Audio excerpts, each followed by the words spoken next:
Hello traders, welcome back to my channel bugs की ना।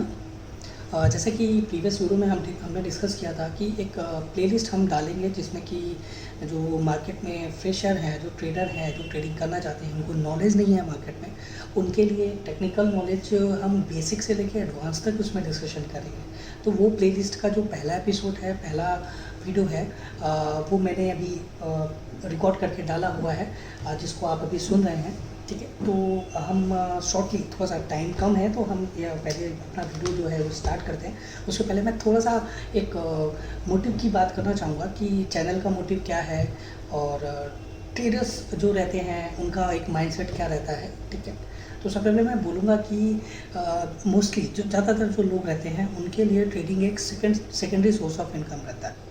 ठीक है, मेरे आसपास में भी बहुत से लोग हैं जो कि कोई सिविल इंजीनियर है, किसी की मेडिकल की शॉप है, किसी का कोई और बिजनेस है, सारी चीज़ें हैं, बट वो ट्रेडिंग कर रहे हैं। कैसे कर रहे हैं? वो थोड़ा सा टाइम निकाल के अपना मार्केट में ट्रेडिंग करते हैं और पैसा बनाने की कोशिश करते हैं। ठीक है, बट पॉइंट ये आ जाता है कि उनका में जो मेजर वर्क है वो तो दूसरा है, मतलब उनकी जो नॉलेज है वो दूसरे फील्ड की है। अभी वो ट्रेडिंग के लिए से पैसा तो कमाना चाहते हैं, उसको सेकेंडरी सोर्स ऑफ इनकम तो बनाना चाहते हैं। क्यों? क्योंकि ये एक ऐसा प्लेटफॉर्म है जो कि सबसे ज़्यादा रिटर्न ऑफ इन्वेस्टमेंट दे सकता है। ठीक है, मिलता नहीं है सभी को, लेकिन एक है ऐसा प्लेटफॉर्म जहाँ पे रिटर्न ऑफ इन्वेस्टमेंट, आप किसी भी स्कीम को उठा लीजिए, किसी भी आप प्रॉपर्टी में चले जाइए या फिर बैंक के किसी भी प्रोडक्ट को उठा लीजिए, कोई भी फाइनेंशियल आप प्रोडक्ट को उठा के देख लीजिए, उसमें आपको इतना रिटर्न ऑफ इन्वेस्टमेंट नहीं मिलता। ठीक है, तो देखिए सभी को सेकेंडरी सोर्स ऑफ इनकम की ज़रूरत रहती है और वो इसीलिए मार्केट में आता है। तो उसके पास में ये इस फील्ड का नॉलेज तो नहीं रहता है और ना ही टाइम रहता है इतना। तो वो क्या करता है, वो कहीं ना कहीं वो डिपेंडेंट हो जाता है। डिपेंडेंट किस में होगा? उसको जहाँ से भी नॉलेज मिलने की, उसको कहीं से भी अगर लगेगा कि नहीं मुझे यहाँ से नॉलेज मिल सकता है, मुझे यहाँ से प्रॉफिट मिल सकता है, वो वहाँ पे जाता है। चाहे वो कोई व्हाट्सएप ग्रुप हो, वो चाहे कोई टेलीग्राम ग्रुप हो, कोई भी हो, कोई भी हो सकता है। कुछ तो मैं कुछ लोगों को, मैं ऐसे लोगों को जानता हूँ जिन्होंने काफ़ी पैसे दे के कुछ रजिस्टर्ड फर्म के साथ में, जिन्होंने उनको बोला कि नहीं वो उनको अच्छा नॉलेज देंगे, अच्छा प्रॉफिट देंगे, और उन्होंने काफ़ी मोटी मोटी उनको फीसेस भी दी। बट एट द एंड क्या हुआ, उनको लॉस हुआ, ना उनको कोई नॉलेज मिला, कुछ भी नहीं मिला। मतलब मेरा कहने का मतलब ये है कि कहीं ना कहीं उनको मिसगाइड किया जाता है। ठीक है, तो उन्हीं लोगों का एक सजेशन था इस चीज़ के लिए कि अगर आप पास में नॉलेज है तो क्यों ना आप एक यूट्यूब चैनल बनाइए। अगर लोगों को चीज़ें पसंद आएंगी तो डेफिनेटली आपके लिए भी एक अच्छा प्लेटफॉर्म तैयार हो जाएगा और लोगों की भी मदद हो जाएगी। तो सबसे पहले मैं ये भी एक चीज़ क्लियर करना चाहूँगा कि मेरा ऐसा कोई भी इरादा नहीं है, कोई भी ऐसा मैं सर्विस या टिप्स प्रोवाइड नहीं करता। मैं खुद एक ट्रेडिंग करता हूँ और साथ में जो मेरे साथ में लोग हैं, डेफिनेटली हम लोग साथ में मिलकर कर लेते हैं, बट मैं उसके लिए कोई भी चार्ज या प्रॉफिट शेयरिंग किसी भी तरीके की मैं प्राइस के लिए मतलब नहीं मांगता, मैं कोई पैसा नहीं मांगता, ना ही ऐसा कोई प्लान है। ठीक है, तो अभी हम थोड़ा सा इंट्रोडक्शन पार्ट में हम जाते हैं, जो कि मार्केट के बारे में हम पहले एक बेस जान लेते हैं कि ये मार्केट जो है ये वर्क कैसे करता है, इसमें क्या क्या सेगमेंट होते हैं। तो स्पेशली हम अभी स्टॉक मार्केट के बारे में जानेंगे।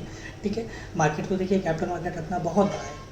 ठीक है, लेकिन हम मेन जो हमारे जो ट्रेडिंग के लिए प्रोडक्ट की हम बात कर रहे हैं, हम रिसर्च की हम बात करेंगे, हम कैंडल स्टिक्स की बात करेंगे, तो उसके लिए जो बेस होता है उसके लिए हम पहले इस एपिसोड में जान लेते हैं। जिन लोगों को बेसिक पता है वो डायरेक्ट सेकंड एपिसोड में आ सकते हैं। ठीक है, जिन्हें नहीं पता है तो एटलीस्ट क्या है, ज़्यादा बड़ा वीडियो नहीं है, इसके बारे में सरफेस नॉलेज आप ले लें तो ज़्यादा सही रहेगा। ठीक है, तो हम आते हैं introduction of Indian stock market. अच्छा, इसमें जब इंडियन स्टॉक मार्केट की बात आती है तो सबसे पहला नाम जो आता है ना, वो आता है सेबी। सेबी क्या है? Security and exchange board of India. ये क्या है? अगर कुछ लोगों को कन्फ्यूजन रहता है तो अगर किसी को पता है बहुत अच्छी बात है, नहीं पता है मैं उनको बताना चाहूँगा, सेबी एक रेगुलेटरी है। ये जो हमारा पूरा इंडियन मार्केट है, कैपिटल मार्केट है, केवल स्टॉक मार्केट की मैं बात नहीं करूँगा, सारा पूरा कैपिटल मार्केट वो यही सेबी ही रेगुलेट करता है। जैसे कि एक एग्जांपल हम ले लेते हैं, जैसे हम लेते हैं बैंकिंग सेक्टर की हम बात करते हैं, बैंक बहुत सारी आपको मिलेंगी, बहुत सारी बैंक है हमारे आसपास, सबको खाते भी होंगे। ठीक है, तो उनको रेगुलेट कौन करता है? उनको रेगुलेट कौन करता है? आरबीआई करता है, रिजर्व बैंक ऑफ इंडिया। मतलब आप किसी भी बैंक में खाता ओपन करा रहे हो, अपना खाता उसमें पैसा आप डाल रहे हो, एफडी डाल रहे हो, आरडी करा रहे हो, तो एक सिक्योरिटी के लिए अपने लिए चाहिए होता है ना कि ऊपर कौन है भाई। अगर वो बैंक चली गई तो उसके लिए कौन जिम्मेदार होगा, या फिर ऐसी कौन सी अथॉरिटी है जिससे वो बैंक रजिस्टर्ड है, जो उसकी रिस्पॉन्सिबिलिटी ले रहा है वो कौन है, वो आरबीआई है। तो सेम चीज़ मैं आपको बोलूँगा कि सेबी ये कैपिटल मार्केट के अंदर मतलब जितने भी कैपिटल मार्केट को रेगुलेशन होता है वो सेबी ही करती है, ठीक है। इसके अंदर में जितने भी आपके इंटरमीडिएटरीज आती हैं सारी सेबी के अंदर रहती हैं, ठीक है। तो पहले की हम बात कर लेते हैं सेबी के अंडर कौन वर्क करता है। सबसे पहले हम बात करेंगे एक्सचेंजेस की, ठीक है। एक्सचेंजेस क्या हैं? एक्सचेंजेस को अगर हम एक लोकल लैंग्वेज में हम बात करते हैं तो वो होता है, उसका मतलब बाज़ार, ठीक है। सिंपली मतलब आपके भी जिस भी आप टाउन में रहते होगे उसमें आपके पास आसपास कई सारी मार्केट होंगी। हम वेजिटेबल मार्केट का हम एग्जांपल लेते हैं, कई सारी मार्केट होंगी, एक मार्केट नहीं होगी, कई सारी मार्केट होंगी आपकी सिटी में जहाँ पे सारी हर तरीके की वेजिटेबल्स मिलती हैं, ठीक है। तो आप वहाँ पे क्या जाते हो, आपको कुछ भी परचेज़ करना है, आप किसी भी मार्केट में जाके वहाँ पे परचेज़ कर सकते हो, ठीक है। उनके प्राइस होंगे वो ऑलमोस्ट सेम ही होंगे हर जगह के, ठीक है। तो सेम चीज़ हम बात करते हैं एक्सचेंजेस। अगर हम यहाँ के मार्केट एक्सचेंज की बात करते हैं तो ये हमारे एक्सचेंज जो इसके बाज़ार होते हैं, जो मेजर एक्सचेंज हैं वो हमारे NSE, BSE, MCX ये एक्सचेंजेस हैं, ठीक है। अब NSE, BSE की हम बात करते हैं। NSE, BSE में क्या है, ये स्टॉक्स लिस्टेड होते हैं इसमें। BSE हमारा सबसे पुराना स्टॉक एक्सचेंज है और NSE नया है, और इनके अलावा भी बहुत सारे लोकल एक्सचेंजेस हैं जो कि सेबी से ही रजिस्टर्ड हैं। लेकिन मेजर एक्सचेंजेस की हम बात करेंगे तो वो NSE और BSE ही हैं। BSE में 5000 के आसपास कंपनियां लिस्टेड हैं, NSE में लगभग 2000 कंपनियां लिस्टेड हैं, ठीक है। अच्छा, ये जो कंपनियां लिस्टेड होती हैं इनका भी एक प्रोसेस होता है जिसको हम IPO बोलते हैं। मैं शॉर्ट में आपको बता देता हूँ, IPO इनिशियल पब्लिक ऑफर। इसमें कोई भी कंपनी होती है वो अपने कंपनी की जितनी भी नेटवर्थ होती है, गुडविल होती है, उसके कुछ परसेंट शेयर्स जो होते हैं वो एक्सचेंज के में रजिस्टर होके पब्लिक के लिए ऑफ़र कर देते हैं कि आप वो शेयर्स को परचेज़ कर लीजिए, ठीक है। आप जब उसको वो शेयर को परचेज़ कर लेते हो तो वो मार्केट में आप ट्रेडिंग के लिए अवेलेबल हो जाता है वो पर्टिकुलर स्टॉक, और उसमें रेगुलर ट्रेडिंग फिर स्टार्ट हो जाती है। IPO एक अलग टॉपिक है, अगर आप चाहोगे तो मैं उसके बारे में पूरे अच्छे से एक्सप्लेन कर दूंगा। ये मैंने एक सिंपली आपको बता दिया कि IPO के थ्रू कंपनियां एक्सचेंजेस में लिस्टेड होती हैं, ठीक है। उसके बाद में आप उसमें से पोजीशन बना सकते हो, उसको इन्वेस्ट कर सकते हो, उसमें ट्रेडिंग कर सकते हो, ठीक है। सिंपल सेबी के अंडर कौन आता है, एक्सचेंजेस आते हैं। एक्सचेंजेस के बाद में और उसके बाद में अगर हम बात करते हैं तो लास्ट में हमारा नंबर आता है जो इन्वेस्टर और ट्रेडर होता है। अब स्टॉक्स कहाँ पे लिस्टेड हैं, एक्सचेंजेस में लिस्टेड है। इन्वेस्टर को एक्सचेंज में ट्रेड करने के लिए एक इमीडिएटर की ज़रूरत होती है जिसको हम बोलते हैं ब्रोकर्स, ठीक है। ये जो ब्रोकर्स होते हैं ये क्या हमें प्रोवाइड करते हैं, ये एक ऐसा प्लेटफॉर्म प्रोवाइड करते हैं जिसमें कि हम एक्सचेंज में हम ट्रेडिंग अपना कर सकते हैं, ट्रेड हम ले सकते हैं, कोई भी पोजीशन हम बना सकते हैं, ठीक है। ब्रोकर्स मतलब वही जो कि आपके पास में एक डीमैट अकाउंट होगा, ठीक है। वो डीमैट अकाउंट जो होता है ना वो ब्रोकर्स के थ्रू ही हमें मिलता है। अलग अलग तरीके के ब्रोकर्स होते हैं, उसमें कोई भी ब्रोकर ऐसा कोई ख़राब कोई अच्छा नहीं होता है, वो सारे सेबी से रजिस्टर होते हैं, तो उसमें कभी डरने घबराने की बात नहीं होती है, ठीक है। अब हम थोड़ा सा नेक्स्ट स्लाइड की तरफ जाएंगे। सेगमेंट्स जो कि एक मेजर पॉइंट है, हमारा मेजर पॉइंट है, जिन्हें हमें थोड़ा ध्यान से सुनना होगा कि सेगमेंट्स क्या होते हैं। ये हम अभी हमारे पास में डीमैट अकाउंट हो गया, NSE के बारे में हमने जान लिया, BSE के बारे में जान लिया, एक्सचेंजेस के बारे में, ब्रोकर्स के पास में हमने डीमैट अकाउंट ओपन करा लिया। अब हम ट्रेडिंग के लिए तैयार हैं, उसमें फ़ंड डालने के बाद अब हमें ट्रेडिंग कहाँ पे करनी है वो ये चीज़ें आती हैं। मतलब क्या करोगे आप, क्या क्या सेगमेंट होते हैं, कहाँ पे हम ट्रेड कर सकते हैं, उसके बारे में हम थोड़ा डिस्कस करेंगे।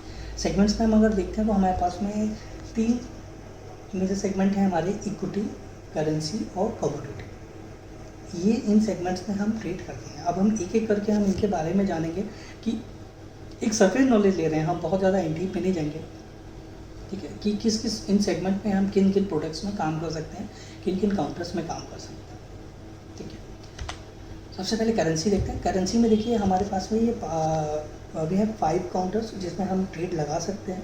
एक USD INR, GBP INR, euro INR, JPY INR और यूरो टू USD। ये 5 काउंटर्स हैं, 5 इस आप बोल सकते हो करेंसीज़ हैं। अच्छा, करेंसी को हम फॉरेक्स मार्केट भी बोलते हैं, ठीक है। तो इन 5 काउंटर्स में हम ट्रेड ले सकते हैं और ये that's all for the currency. ये अपने इंडिया में केवल इतने ही 5 काउंटर्स हैं, इसमें हम ट्रेडिंग कर सकते हैं, ठीक है। दूसरा आता है कमोडिटी। कमोडिटी को हमने 2 पार्ट में बांट रखा है।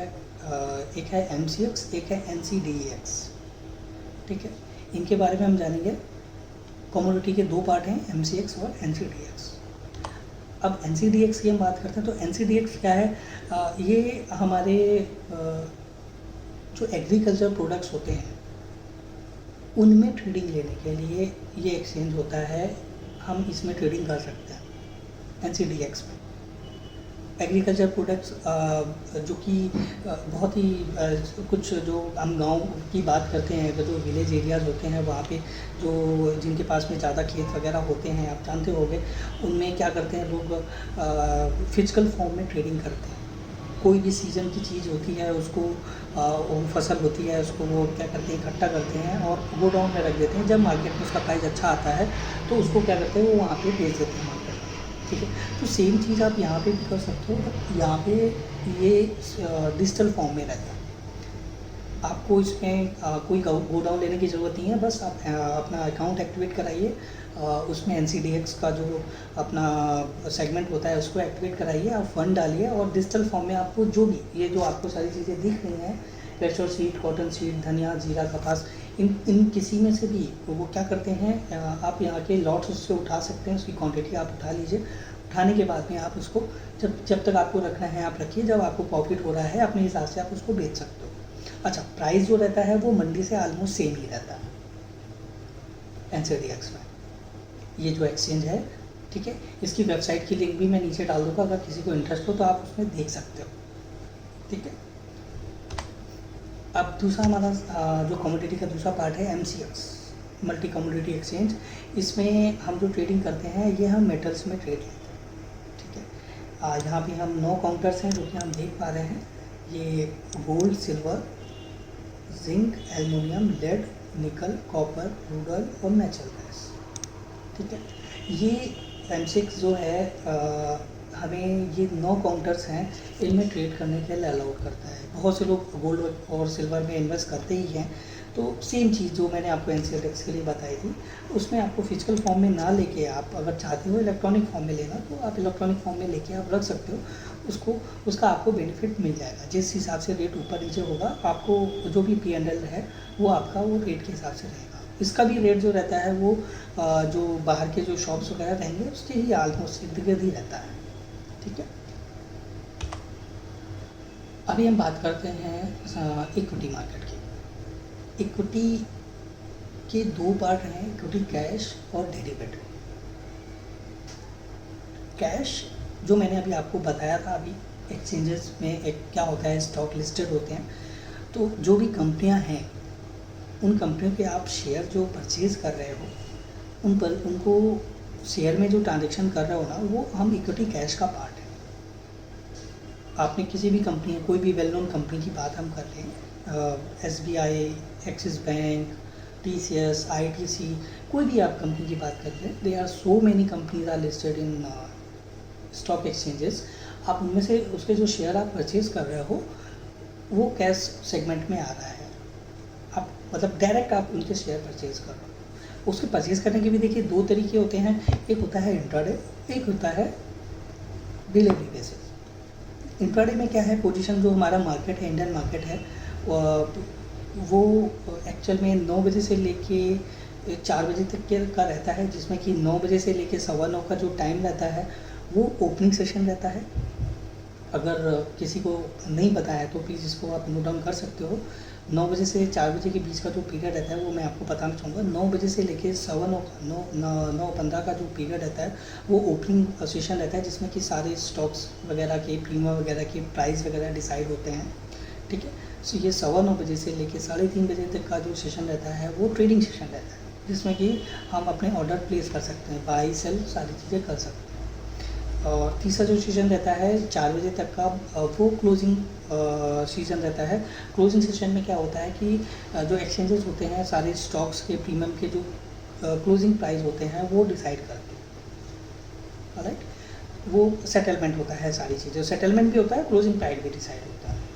तो इक्विटी कैश में मैं जो आपको बता रहा है, इंट्राडे में जो ट्रेड आप 9:15 से 3:30 बजे के बीच में बाई और सेल दोनों कर रहे हो, या सेल और बाई दोनों कर रहे हो, वो आप इंट्राडे ट्रेड कहलाता है। अगर आप उसको कैरी फॉरवर्ड कर ले जा रहे हो, आगे डिलीवरी के लिए ले जा रहे हो, तो वो आपका डिलीवरी बेसिस में आ जाता है। डिलीवरी भी देखिए कई तरीके की होती है, एक शॉर्ट टर्म होती है, एक लॉन्ग टर्म होती है, ठीक। अब उसमें आप वीकली, मंथली या क्वार्टरली डिलीवरी ले रहे हो तो ये शॉर्ट टर्म में आ जाती है। अगर आप 1 साल 2 साल से ज़्यादा का अगर आप ले रहे हो, 1 साल के ऊपर का ले रहे हो, तो वो लॉन्ग टर्म में आ जाता है, ठीक है।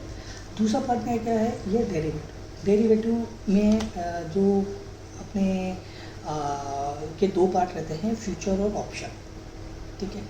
अभी फ्यूचर ऑप्शन की हम बात करेंगे। इसमें हम जैसे कि हमने एक्सचेंज की बात बताई थी, NSE और BSE, जो कि हमारी मेजर एक्सचेंजेज हैं। तो नेशनल स्टॉक ऑफ एक्सचेंज जो है वो हमें डेरिवेटिव में ट्रेड करने के लिए अलाउ करता है। उसमें ऑलमोस्ट 200 के आसपास स्टॉक लिस्टेड है, मतलब जो 2000 स्टॉक NSE में कैश के लिए अवेलेबल हैं, उन 2000 में से लगभग 200 स्टॉक ऐसे हैं जो कि डेरिवेटिव में ट्रेड के लिए अवेलेबल हैं, ठीक है। अब मैं अराउंड 200 क्यों बोल रहा हूँ, क्योंकि ये स्टॉक्स घटते बढ़ते रहते हैं। अभी लास्ट मंथ के अगर डेटा के हिसाब से देखा जाए तो अराउंड 197 स्टॉक्स हैं, ठीक है। तो ये कभी ये मैंने इसको 127 भी देखा है, 119 भी देखा है, मैंने इसको 230 भी देखा है, ठीक है। तो जो NSE एक्सचेंज का जो भी क्राइटेरिया रहता है उसका, वो उस हिसाब से डेरिवेटिव के स्टॉक जो होती है उसको निकालती और बाहर रखती रहती है, कभी एलिमिनेट कर देती है, कभी अंदर कर लेती है। तो हर एक स्टॉक का अपने क्राइटेरिया के हिसाब से वो नंबर जो होते हैं वो घटते बढ़ते रहते हैं। तो इसलिए मैंने आपको अराउंड 200 बोला है जो कि डेरिवेटिव में अवेलेबल है। उसमें हम फ्यूचर और ऑप्शन में हम उसमें ट्रेड कर सकते हैं, ठीक है। उसमें कोई खास अंतर नहीं रहता है। जो अगर हम बात करें स्टॉक कैश की अगर बात करते हैं और स्टॉक फ्यूचर की अगर हम बात करते हैं, मान लीजिए कोई एक कॉमन स्टॉक हम उठा लेते हैं, एक्सिस बैंक उठा लेते हैं। एक्सिस बैंक में अगर आप इस स्टॉक कैश में आप काम कर रहे हो तो आप अपने फंड के अकॉर्डिंग, आप अपने मन के हिसाब से आपको जितने स्टॉक्स आपको लेने हैं, आप 1 शेयर से लेके 1 लाख शेयर तक या उससे ज़्यादा या उससे कम जितने भी आपको शेयर लेने हैं आप उसमें परचेज़ कर सकते हो। लेकिन फ्यूचर में अगर आप ट्रेड कर रहे हो तो आपको वहाँ पे लॉट्स में काम करना होगा। हर एक स्टॉक का अपना एक पर्टिकुलर लॉट साइज़ है, उसको उस हिसाब से ही आपको नंबर ऑफ़ लॉट के हिसाब से ही आपको ट्रेड करना पड़ेगा, मतलब मल्टीपल ऑफ लॉट्स में करोगे। SBI की हम बात करते हैं, SBI में 3000 का लॉट साइज़ है, मतलब आपको मिनिमम 3000 क्वान्टिटी उसमें बाई करनी पड़ेगी, ठीक है। तो ये छोटा सा इसमें करेक्शन रहता है, बहुत छोटा सा करेक्शन मैं बोल रहा हूँ, डिफरेंस रहता है जिसमें कि हम स्टॉक कैश और फ्यूचर में हम ट्रेड करते हैं, ठीक है। ऑप्शन सेम थिंग वही रहता है, जिसमें कि हम 2 तरीके के ऑप्शन रहते हैं, कॉल ऑप्शन और पुट ऑप्शन।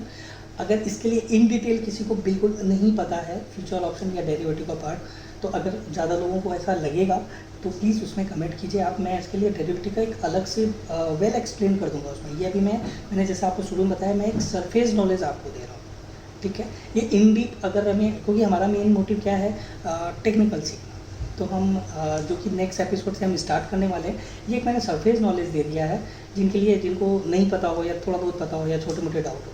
अगर इन डिटेल आपको अगर जाना है डेरिवेटिव के बारे में तो प्लीज़ आप कमेंट कीजिए, मैं उसके बारे में एक अलग सा वीडियो बना दूँगा, ठीक है। और ठीक है, ऑप्शन में सेम चीज़ रहता है, हम प्रीमियम में ट्रेड करते हैं और ट्रेड कॉल और पुट ऑप्शन में रहता है। और स्टॉक ऑप्शन के अलावा या स्टॉक फ्यूचर के अलावा हमारे पास में एक सेगमेंट और है अपना इंडेक्स ऑप्शन, ठीक है। हम इंडेक्स ऑप्शन, इंडेक्स किसे बोलते हैं, इंडेक्स जो रहता है, जैसे कि मैं आपको बोला NSE का जो इंडेक्स NSE के अंडर में आ जाते हैं, वो मेन क्या है, Nifty, bank Nifty, mid cap and finance Nifty, fin Nifty, ये अपने 4 इंडेक्स ऑप्शन में और फ्यूचर में हम ट्रेड कर सकते हैं इनमें। इनके भी लॉट साइज अलग अलग रहते हैं, इनकी एक्सपायरी अलग अलग रहती है, ठीक है। अभी हम एक नया सेगमेंट आया हुआ है F&O में, जो कि BSE का है, सेंसेक्स। हम सेंसेक्स में भी डेरिवेटिव में अपडेट कर सकते हैं, मतलब फ्यूचर और ऑप्शन है। उसका लॉट साइज आई थिंक 10 का है और अच्छा सेगमेंट है, उसमें भी हम अभी ट्रेड कर रहे हैं। अभी मैंने तो फ़िलहाल नहीं लिया उसमें एक भी ट्रेड, बट हाँ ऑब्जर्वेशन में मैंने रखा हुआ है, ठीक है। तो देखिए अभी ये इसको हम रिवाइज कर लेते हैं सेगमेंट जो कि मेन है। आप यहाँ पे देख सकते हैं हमारे सेगमेंट क्या है, इक्विटी, करेंसी, कमोडिटी। करेंसी में हमारे क्या है, USD INR, GBP INR, euro, JPY जापानी येन और USD टू यूरो, ठीक है। ये GBP जो है वो क्या है, ग्रेट ब्रिटिश पाउंड। USD क्या है, US डॉलर, ठीक है। और कमोडिटी में 2 पार्ट, NCDX और MCX। NCDX में एग्रीकल्चर के प्रोडक्ट होते हैं, MCX में मेटल्स आते हैं, जिसमें कि हम ट्रेड कर सकते हैं इलेक्ट्रॉनिक फॉर्म में, ठीक है। ये अपना इक्विटी में 2 पार्ट, कैश और डेरिवेटिव। डेरिवेटिव के 2 पार्ट, फ्यूचर और ऑप्शन, ठीक है।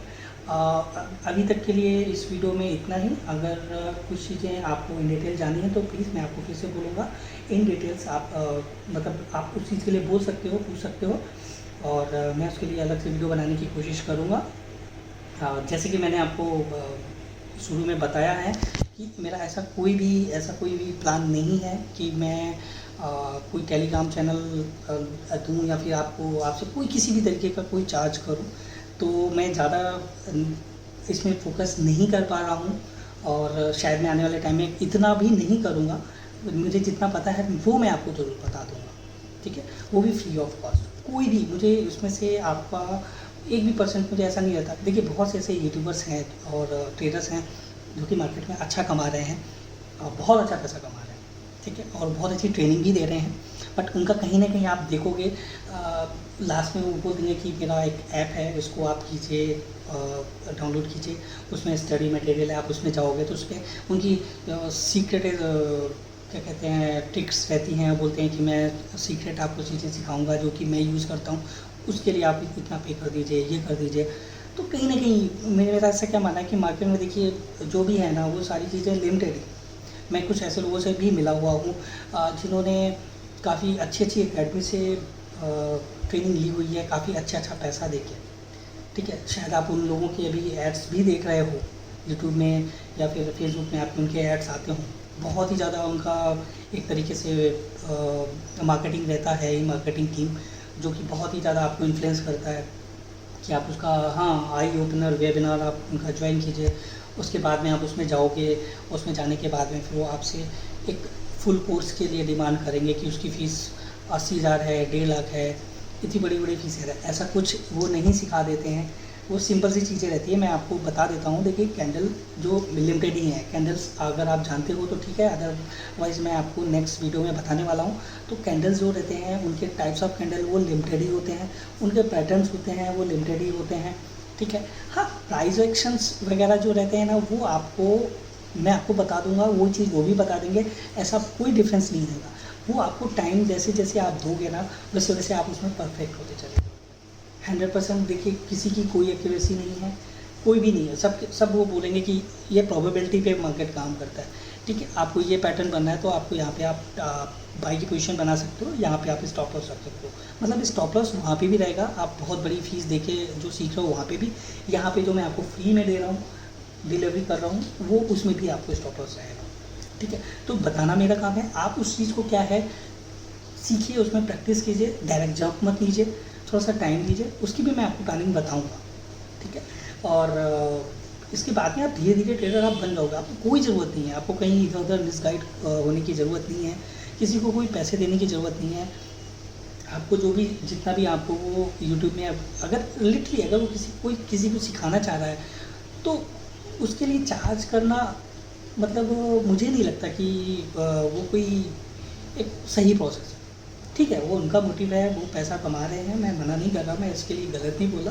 बट अगर उस स्ट्रेटजी के थ्रू वो अच्छा पैसा बना रहे हैं तो उस चीज़ के लिए कोई ज़रूरत नहीं है कि उसके लिए आप वो कोई पैसा मांगे कि नहीं। इसीलिए ठीक है, हाँ, उनकी चीज़ें भी एडवांस रहती हैं, एप्लीकेशंस वगैरह हैं, उनके वीडियोस आपको बहुत ही अच्छे डिजिटल फॉर्म में दिखेंगे और उसमें एनिमेशन होगा, सारी चीज़ें होंगी और बहुत अच्छे-अच्छे कैमरा से उन्होंने रिकॉर्ड कर रखा होगा, जो कि मैं इतना टाइम नहीं दे पा रहा हूँ। मेरा सिंपल सा है, जितनी देर मैं आपको बोल रहा हूँ, वो वन गो में मैं आपको बता रहा हूँ। मैं इसको कोई बार-बार रिकॉर्ड नहीं कर रहा हूँ, मिस्टेक्स हो रही हैं बीच में, वो शायद आप पकड़ भी रहे होंगे, उसके लिए मतलब मैं माफ़ी चाहूँगा और मेरा उतना ही टाइम लग रहा है जितना मिनट आपने देख रहे हो आप। जितनी मिनट रिकॉर्डिंग के हुए हैं और पीपीटी बनाने में हर 10-15 मिनट बस, क्योंकि ये सारी चीज़ें मुझे पता है तो मुझे ज़्यादा टाइम नहीं लग रहा है। तो सिंपल सा है, मैं इसमें ज़्यादा टाइम नहीं दे पा रहा हूँ और शायद मैं नहीं दे पाऊँ, मेरी चीज़ें बहुत ही ज़्यादा सिंपल रहेंगी और शायद आपके लिए हेल्पफुल रहें। अगर हेल्पफुल रहती हैं तो डेफ़िनेटली आप उसमें कमेंट कीजिए और वीडियो को सके तो शेयर कीजिए, ठीक है? तो नेक्स्ट एपिसोड में मिलते हैं, डायरेक्ट हम कैंडल स्टिक्स के बारे में हम जानेंगे। Thank you.